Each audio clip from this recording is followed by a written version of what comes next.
And to continue the debate, very proud to call leader of opposition. Oh, Hey, am I audible? yes, you are. Thanks. Two arguments in the speech. Firstly, why the US Army does good stuff at schools, and secondly, on recruitment and why recruitment is actually good. Firstly, on all of the good stuff that the US Army does in schools. When I saw this motion, I was very confused because I was like, surely this debate is about like the US Army going to schools and doing like cute extracurricular activities and shit like that. Like, look, let's be honest. Most of this debate is just about like school activities and the everyday things that US Army soldiers and reserves get sent to do at schools, especially local schools, in order to do extracurricular things for children who wouldn't have that opportunity otherwise. It looks like things like cadet programs that are extraordinarily popular. It looks like things like fucking wilderness exploration camps or self-defense classes. These kinds of extracurricular activities that US Army like soldiers or reserves get sent to do and teach kids to do. And note that the army is very big. Like, we're not just talking about like soldiers who are like, you know, on tour or whatever. It looks like things like reserves. It looks like things like local members of the community who happen to be part of the army, who often volunteer to do these kinds of things. This is extraordinarily important because oftentimes the education budget in these areas is chronically underfunded. This is most pertinent in, for example, conservative areas where a lot of people are very skeptical of education funding because they're like, ooh, big government, or education is turning all of your kids into Marxists. But specifically in those areas, there is a lot of support for the military. There are a lot of local members of the community who are volunteering. There are a lot of people who really support the troops or want to fund the military a lot, which means that there is a large military presence in that area. And so those are the areas in which you are less likely to have opportunities for those kinds of students, but a lot of soldiers and reserves who are willing to step in and do that.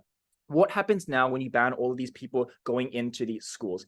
All of those classes just stop, and it is never proven that you have anything that is going to come in that place, that you're going to have those services met in some other way. Why is this important? There are two distinct impacts. Firstly, is that it is good for kids. Like, I know I was joking a bit about like this being cute extracurricular activities, but oftentimes these activities do mean a lot to people. They are extraordinarily important ways of finding meaning and finding connection. Cadet programs are incredibly important when, for example, you know, people like make friends doing cadets, or, you know, wilderness exploration where they learn to fucking love nature or whatever. Or, for example, yeah, they make lifelong friends, they learn lifelong skills, they learn how to fucking tie knots and stuff like that. That is extraordinarily important for these people, especially in contexts where there aren't a lot of other extracurricular activities. For example, there's no debating society or whatever, or there's no other options for them to do. And so this is a unique way of finding that meaning and finding that sense of fulfillment. But secondly, it is principally just. Like, the US Army budget is enormous, it is stupid, and the vast majority of people will never see the benefits of that money. They will never see the benefits of billions and billions of taxpayers' dollars being splurged on the military. It would be heinous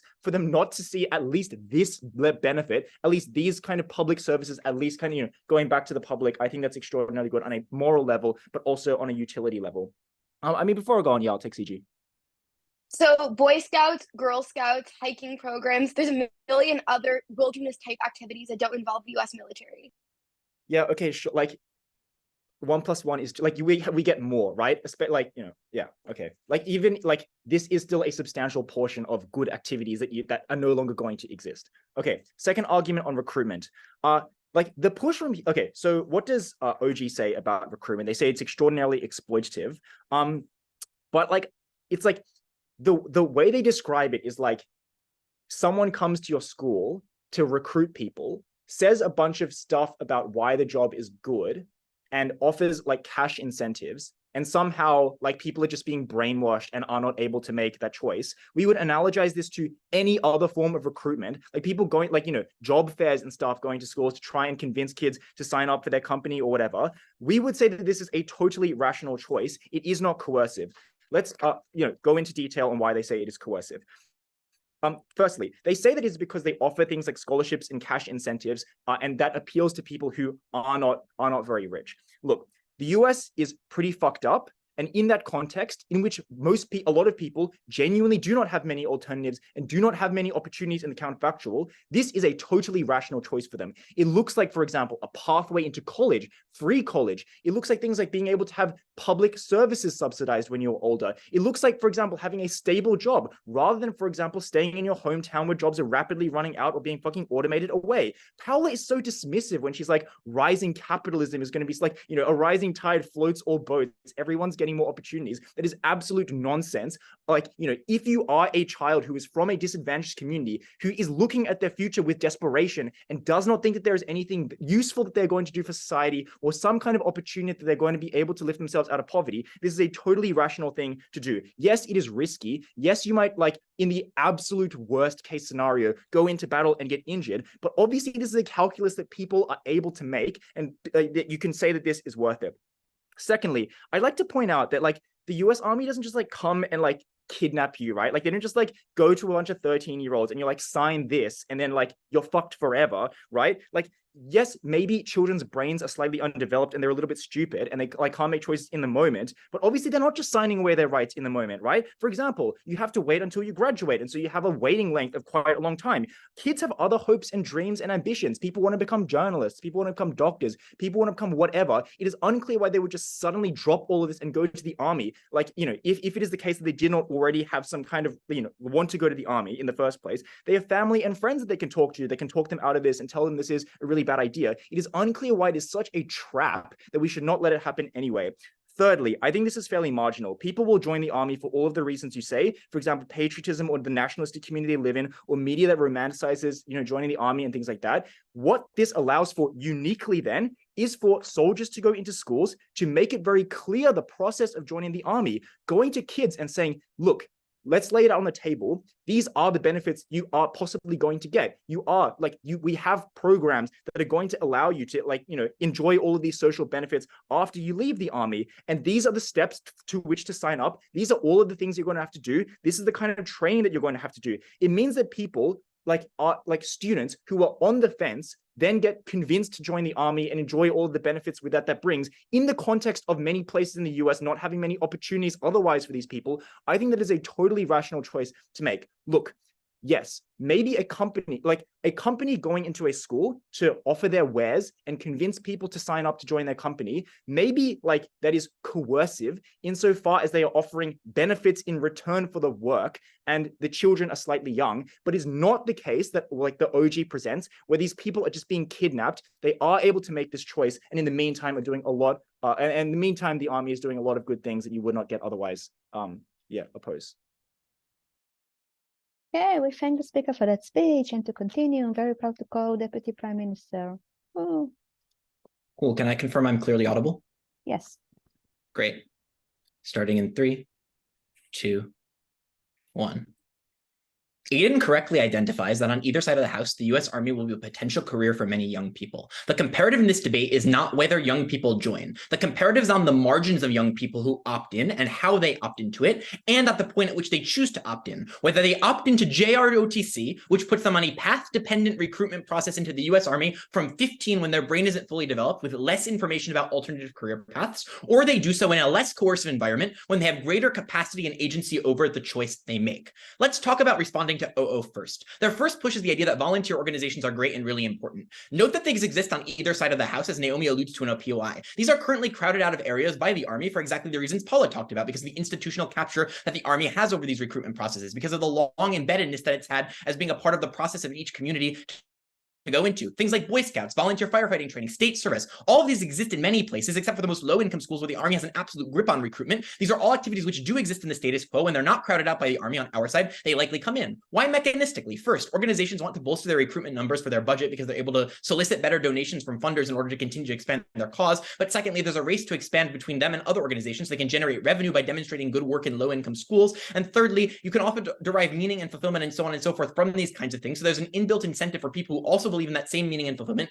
to come in and give these people those things on either side. The upshot of all of this is that meaning, fulfillment, and participation in a volunteer organization is entirely symmetric in this debate. Secondly, on the principle, this is silly. You get the benefit of security from the Army either way as a US taxpayer. It's the best military in the world, and it honestly keeps the US pretty damn safe. I'm not clear why they need volunteer programs for individual citizens to principally benefit from the Army. Then they say the Army subsidizes education. I posit they do this either way, right? Because you still need a high school diploma to sign up for the Army in many places, right? In many US states, that's an actual actual law on the books, and you can still recruit outside of school, right? So there's still a vested interest in funding education institutions, so you get better quality recruits that don't have things like criminal records that preclude them from joining in many instances. But secondly, Paula said in the model will allocate money elsewhere in circumstances. Plausibly, we can also subsidize education on our side of the house with the capital that we're taking away from U.S. Army recruitment efforts. Then they say recruitment is good, but here they misunderstand Paula again. Paula never said you ban recruitment contracts. You can still go down to your Army recruitment base at 18 when you turn 18. The difference is you do it then rather than earlier, when you don't become path dependent on an exploitative contract that locks you into that system, or you haven't yet been exposed to other alternatives. Then they say no other jobs will exist. This is incredibly uncharitable because we do have economic booms in many sectors of the US, note high-tech manufacturing due to the CHIPS Act and things like this, but there's also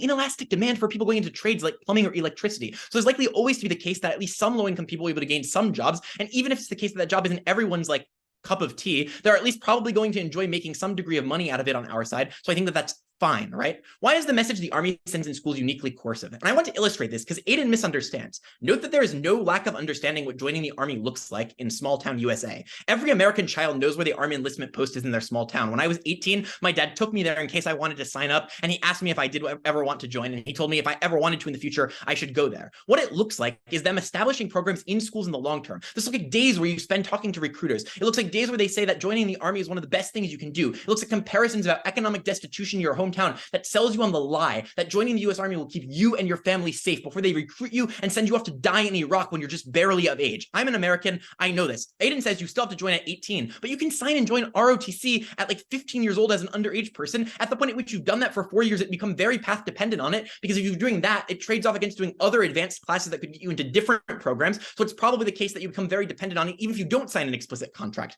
But the Army also targets low-income areas, like the area I grew up in that's desecrated by like the opioid epidemic and things like this. It does not just say a bunch of stuff. It plays on your nationalist sympathies and tells you you're a hero at every point through videos and recruitment and things like this, and plays on ideas of nationalism and patriotism that every American knows very well. This looks like things like the Pledge of Allegiance, like school textbooks that tell you that America is the greatest country in the world. This is a universal experience because every American child stands for the Pledge of Allegiance day after day after day in school. But finally, there's a limited recourse of exposure to alternatives because you're young and the Army has a constant presence in your school and around you, and it crowds out access to other alternatives. We unlock those alternatives, and Paula gave you the mechanisms to do that. The message, therefore, is internalized in such a way that pushes you into taking on those contracts and going into ROTC or JROTC, or signing contracts like underage to commit to 5 years in the military right out of school before you've even graduated junior high. We solve this by banning that recruitment. The conclusion is the way this message is internalized is coercive. But even if it's not coercive, there is no capacity for these young people to gain access to alternative exposures of information. So even if they still choose to go into the Army, and many people will, because if everything they say on op is true, that the Army is beneficial to many groups of people, many people will still go, right? But they go at a point when they are older and they're able to make the choice in a more informed manner. So on the margins, we get slightly fewer people going in, the people who are coerced, and we also get people opting in at a better point when they're more mature and older. Why do we unlock better career paths for those people who don't go in? Before that, I'll take CO. Yeah, just a small thing, but I would like to debate the motion. You can't fiat where you're going to put the money. It'd probably just go to other things within the military, right? I think we're happy to say we can put the money there. You can quibble about that fiat later. Also, it's in our case, it's not contingent on it. Why do we unlock better career paths for those who don't go in? Note that in the status quo on our side, the Army still has recruitment outside schools. You can still join the Army at 18 for all those kinds of things. What we do is we give people access and exposure to potential alternatives. This affects people across a spectrum of backgrounds. Note that this is not fiat, right? I gave mechanisms for why alternatives come in regardless of this, right? Look at the top of my speech. So it doesn't matter. Dylan's POI does not matter here. This affects people across a spectrum of backgrounds. For people who join the armies anyway, it means they still join, but they join a bit later. When they join, Paula tells you they have greater capacity to exact leverage at every point from the Army because they are older, they have more skills, they can threaten to go into a trade or go elsewhere. This means the Army offers more competitive amenities package, better time off, better pay, a higher position as a corporal instead of like an entry-level position. This means they now have a better chance to succeed in the Army when they go in. But for people who don't want to join, they now get exposure to countervailing narratives. They no longer believe the Army is the only way they can serve their country. They believe there might be other things like that. This is important because people have different preferences, and we give more people the capacity to find them and fulfill them through different careers. Op will say these programs are the only way for good stuff to happen to these people. The problem is I explain why other careers are accessible, and why even when other careers aren't accessible, you still opt in at a better point. So if it's the case, it's truly the best option, as Aidon says sometimes, school recruitment won't always change things either way because recruitment exists outside. If it's not the best case, we give people access to a spectrum of alternatives, so we win on every comparative metric. The third claim I want to posit is we change the army recruitment process for the better. Paula already told you about leverage and negotiations. I want to add an additional mechanism here. Now the army is chasing fewer recruits. When you are chasing fewer recruits, you have to offer better amenities for those people at every point. So for two mechanistic reasons, you end up going to the army in a better position. This is good for both the army recruitment process, but also for command discipline within the army. Because now at every point in the army, when you enter into the army, you engage better because you're more happy about having joined. You're not full of regret. You're not feeling like the experience is really terrible because the experience is slightly more cushy and things like this. Also, at the point at which you have fewer recruits, you probably shift the way militaries engage in operations. So like you're going to shift away from using combat personnel and towards drones in some instances, which is probably more humane in many instances. So fewer children die in Iraq at the end of the day as well. Because we want on the children who don't want to go in, we want on the children who do, and we prove the message argument, which is the most important thing in the debate. Incredibly proud to win from Open and Gov. Okay, we thank the speaker for that speech, and to continue, very proud to call Deputy Leader of Opposition. Woo. Cool. Am I audible? Can you hear me? Can you see me? Yes and yes. Cool, thank you.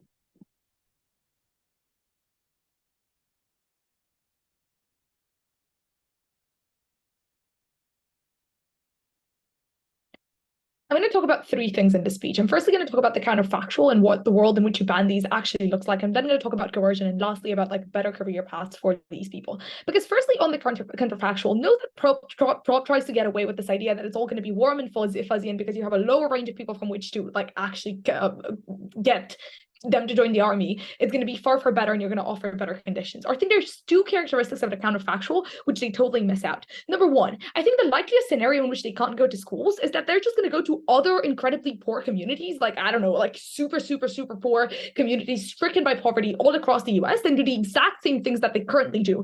The same exploitation that they talk about for the entirety of opening government is going to happen through those communities as well. I'm unclear why necessarily there's like such a huge amount of people that you're losing. They're just going to go elsewhere, and all of their harms are still going to apply. The crucial difference is, however, that they're going to lose all of the benefits that Aidon talks to you about, the unique benefits that you're getting for a lot of segregated communities, the unique benefits you're getting for the education of children, in which the army actually does like good fucking crap, right? But the second nature of the counterfactual, and the second dimension of this, is that I think you empower the army in justifying like more billions of fund requests going to them, because think about how this actually plays out in the real world, right? It's incredibly easy now for the army to go, now we can't recruit the way that we used to, give us more funds in order to go about this new crazy way of recruiting. And it's incredibly easy to justify it to the public because you can always frame it as an issue of national safety, right? We've been doing things for hundreds of years in this way, and now they've taken this away from us.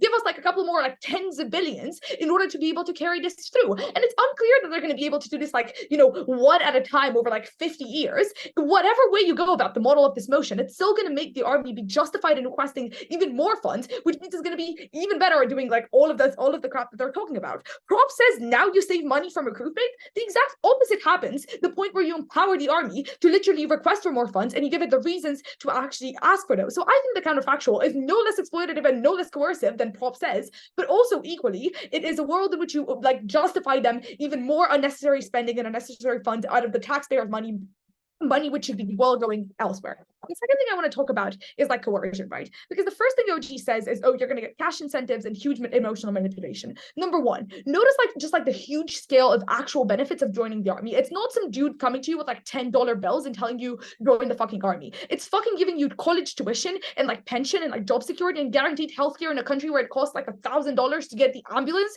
if you're sick. These are all incredibly legitimate benefits, most of them which these people are never going to have access to in their lives with certainty, because they are stuck in like cycles of poverty within the like a rigged system of capitalist America, right? But also secondly, guys, if these cash payments work, then it means people kind of like them. Like presumably all of them know about fucking being electricians, know about like all of the other options that they have because they know how the market works. They still go for the cash payments. This means that they actually can make some trade-offs. Like I know we love in debate to say everything is coercive, but these people are actually fucking human beings that can sort of decide, oh, is the risk of poverty more important important than the risk of going to war. And most of them legitimately decide that going to missions across the world is better for them than the risk of not being able to afford a surgery whenever they need it. But also, secondly, here, I think that is a legitimate choice to choose the risks of missions over poverty, right? It is unclear why they don't talk about poverty in the same dehumanizing way that they talk about war in this debate, right? Number one, note that most missions aren't active wars. Like, not all of these people go to fucking like Libya and like fight the actual war. So a lot of these missions that the US like army is doing is just like a lot of peacekeeping operations. It's operations of rebuilding like destroyed communities. Like, it's not true, simply factually not true that all of these people that go into the army will be bombed and end up with fucking like without limbs, right? But also, secondly,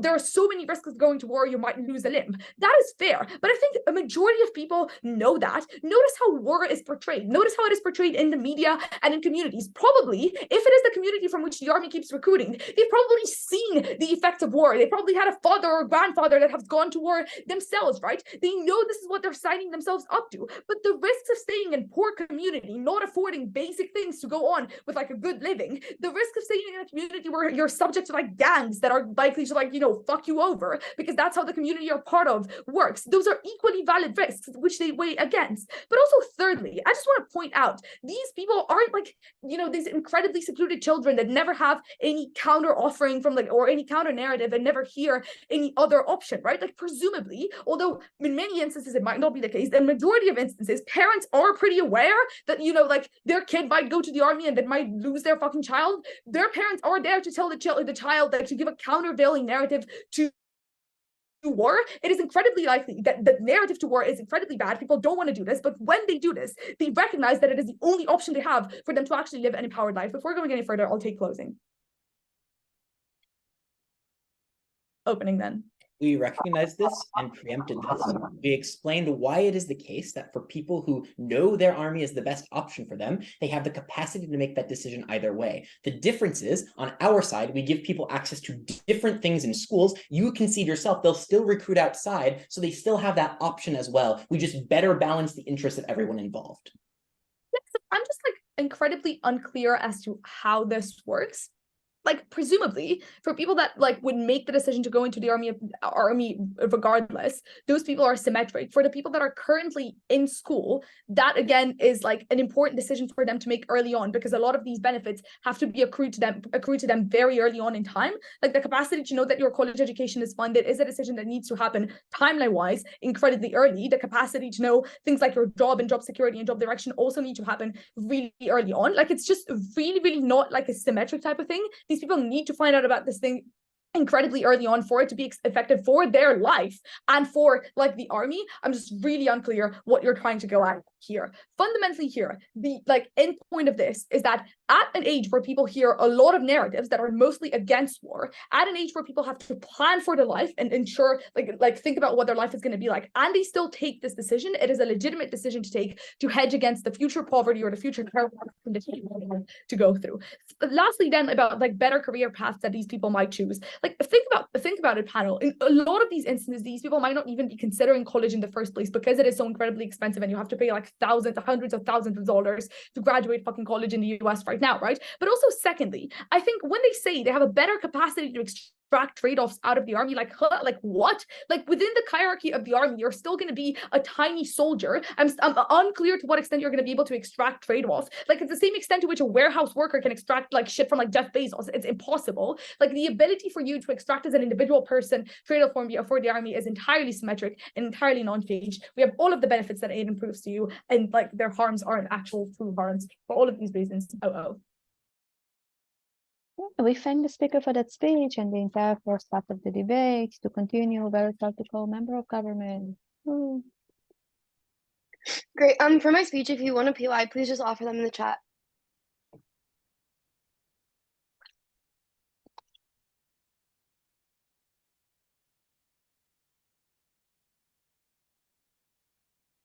The issue with the top half of this debate is that they over-fixate on the clash of choice and coercion just because it is the most obvious. Unfortunately, there's a couple of reasons why this should not be the metric and it is not the most important.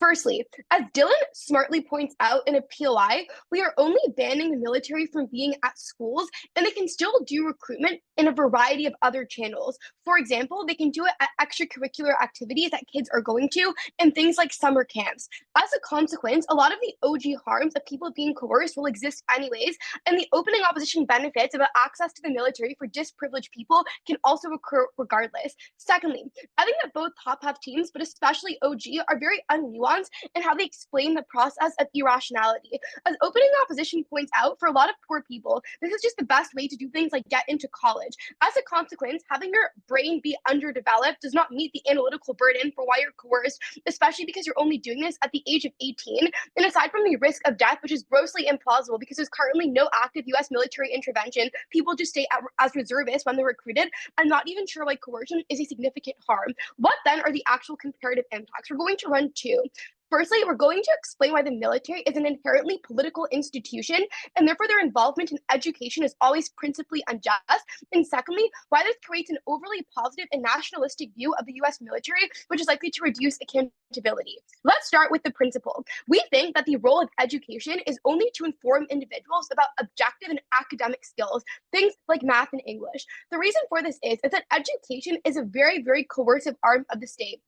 People do not consent to be born into the state that they are in, and going to education is functionally mandatory. Education, really functions as a massive state-run indoctrination mechanism where children are then forced to absorb the information of the kind of things that the state is ultimately telling them. We think that then there's a bunch of intuitions about why we don't teach children very subjective things. At public schools, we don't allow things like religious indoctrination. We don't allow politicians to campaign in the context of education.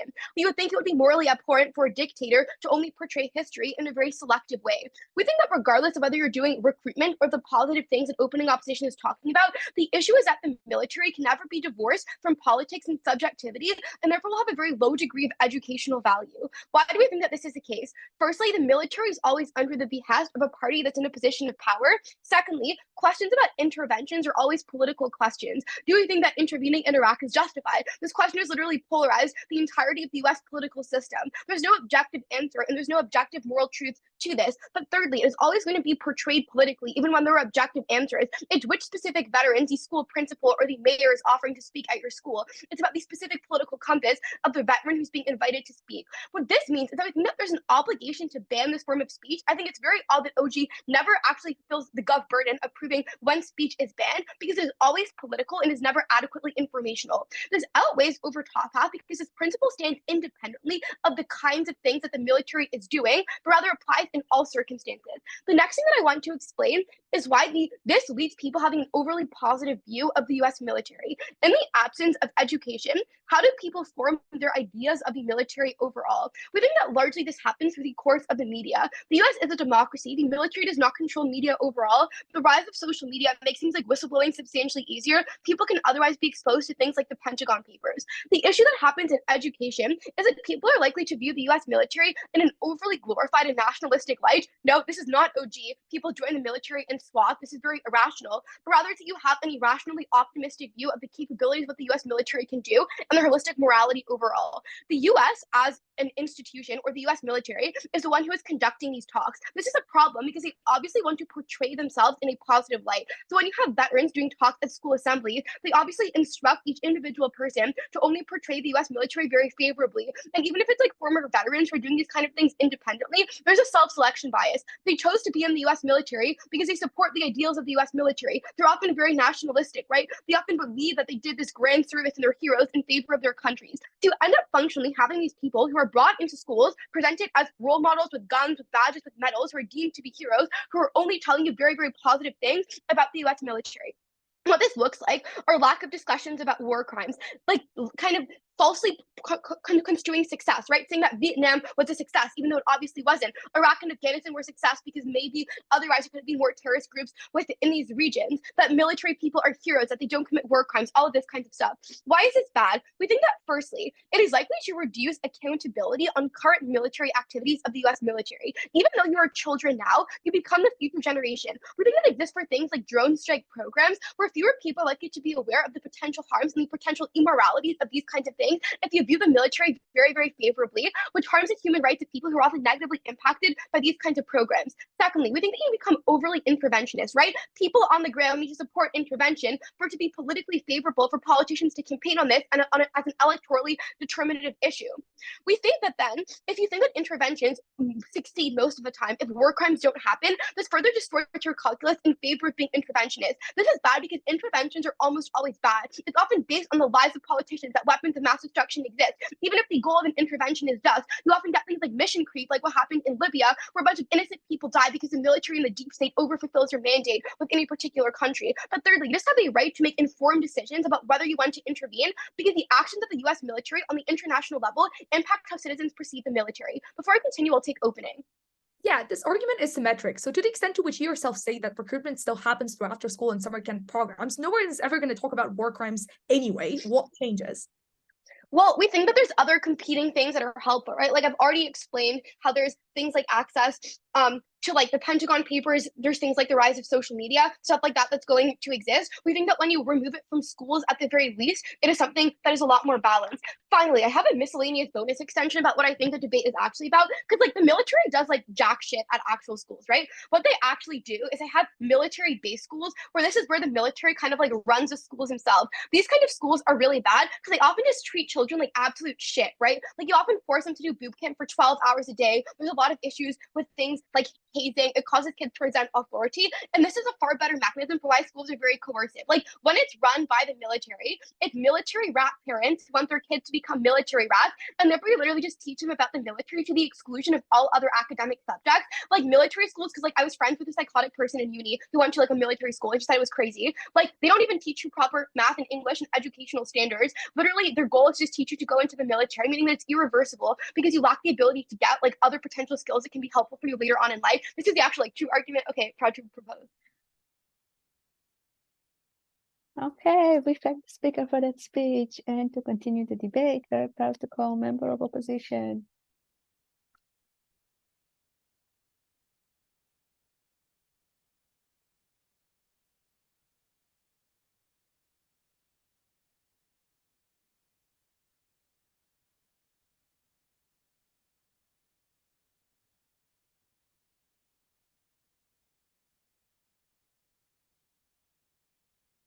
Okay, audible POIs, please. And yeah.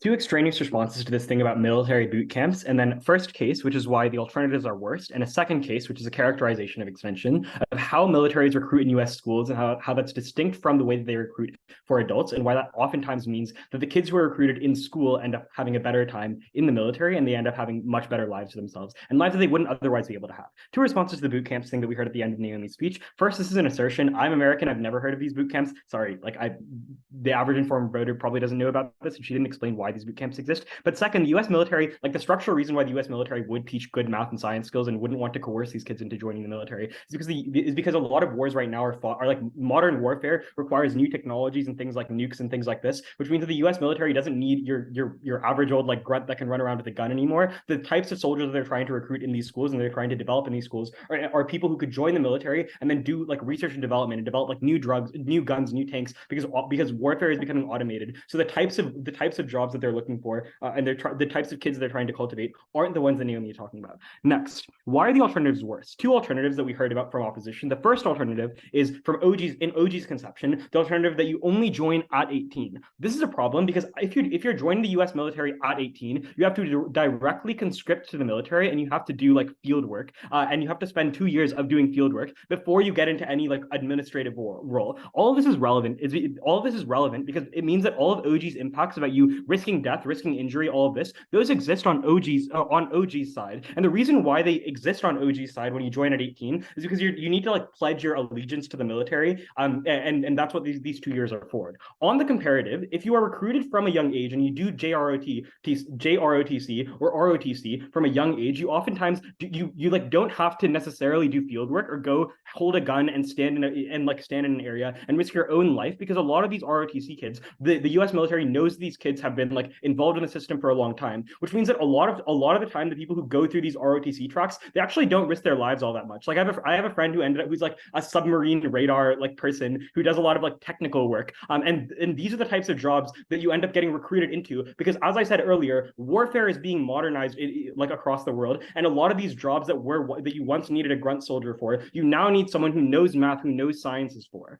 Now, but the second alternative though is that they would advertise for kids in other ways by going door to door, etc. This was alluded to by Dylan, and Naomi seemed to agree with this in her extension.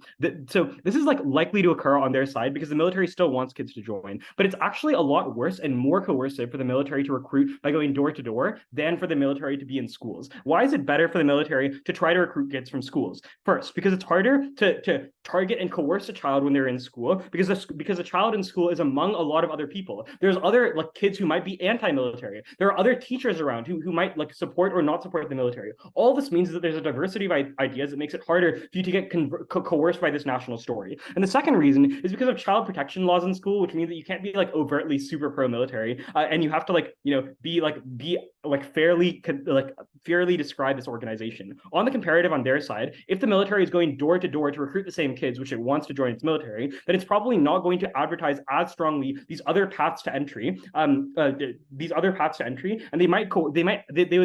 going to advertise them in ways that are far more coercive and make greater end up like coercing these kids. All of this beats OG because it means that joining at 18 is like the riskiest thing you can do. It means you have to join on a path that ends up risking your life, whereas joining on our side means you have a path that means you don't necessarily risk your life. And it also beats CG because it makes CG's case symmetric. That is, children are still going to be like coerced by these vets, but they're actually coerced in a far worse way on their side of the house to join the military and coerced by these national stories on their side, which means that their principle ends up being symmetric, but far worse on their side, because it's done in a more coercive way.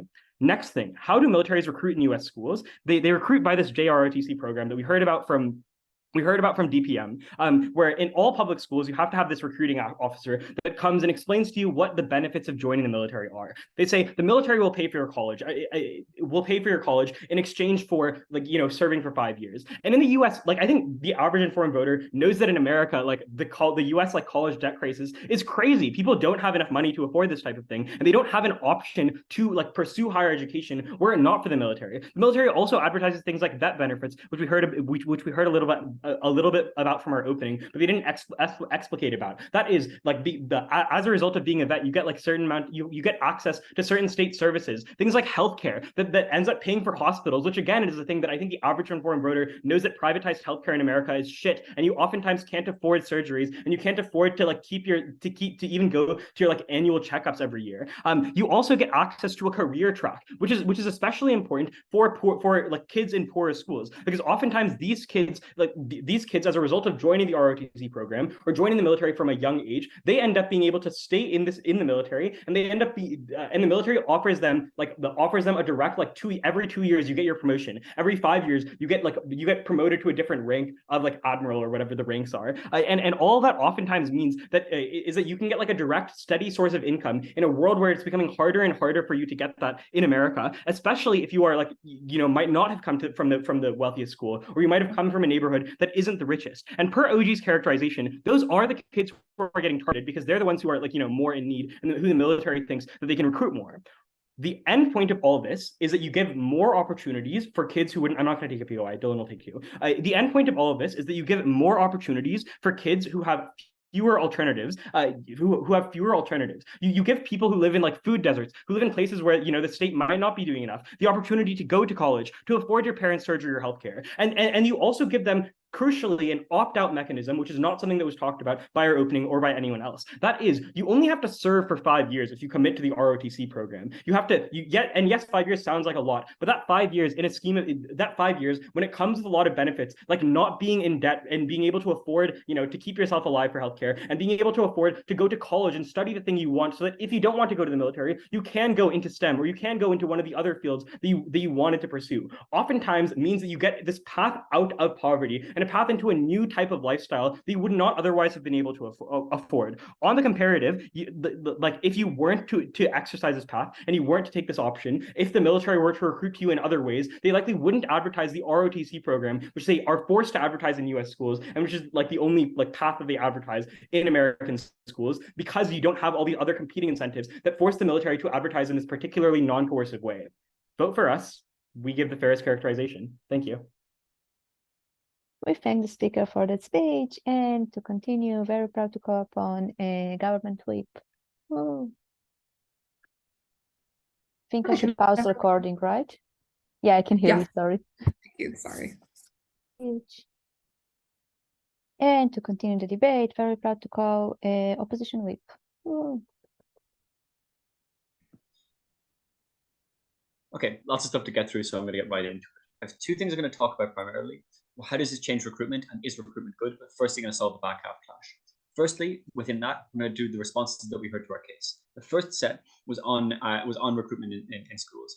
The first claim was that teaches kids to be military kids. This is an assertion. There's no reason given as to why you should believe this to be the case. And Ari actually gave the structural analysis, which is that there's a lot of jobs which require specific technical knowledge, which means that they're likely to teach things like engineering, chemistry, biology, but even things like sociology, state building, those kinds of things. So those can be important in specific roles within the military.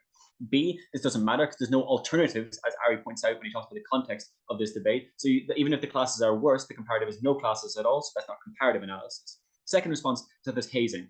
No reason why the hazing exists, and I think that there's good reason to believe that it doesn't actually exist as much anymore. It's been heavily regulated out.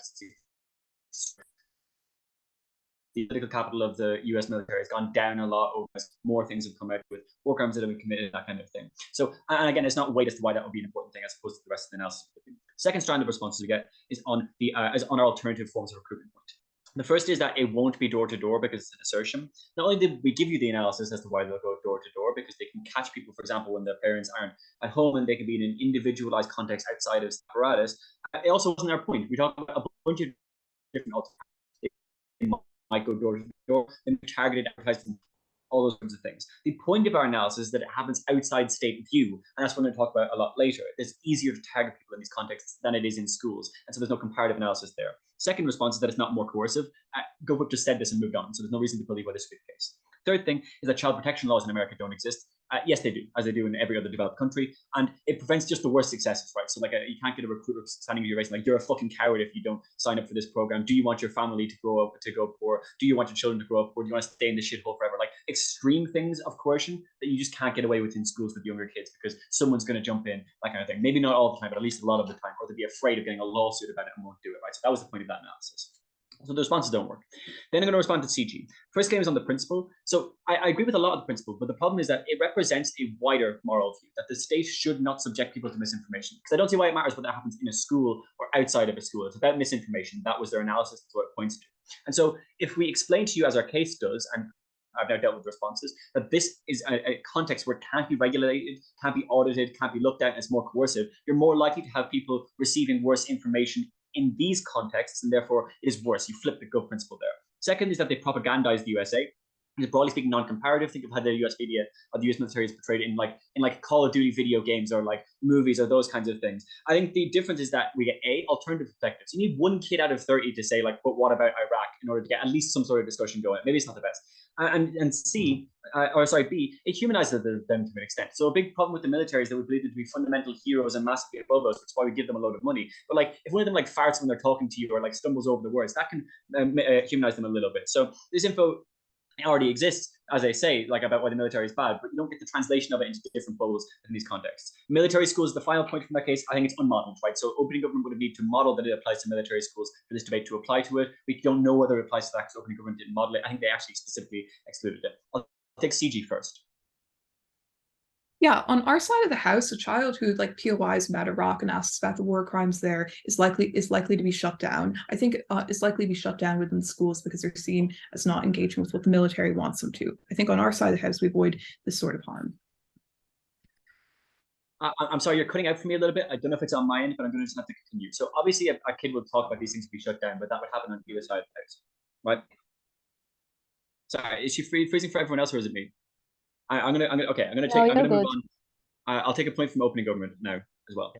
The nuance of our argument is simple. Door-to-door and summer recruitment, which happens on both sides, is obviously both less coercive than constant recruitment at school because it's less in scope and intensity. We also explained why the balance of messages is better on our side and preempted your extension. Okay, so I'm only going to respond to one POI. So it's not less in coercion and intensity. I can't just say that it's obviously less. We analyze why it would be more coercive. The reason is you're one-to-one with a person who can subject you to physical force, like as a threat of physical force. They can provide you misinformation with no oversight. All these things are particularly bad, target advertising, etc. And secondly, you say that so that's the reason why it happens, right? There's less oversight. So changes to recruitment. This is crucial.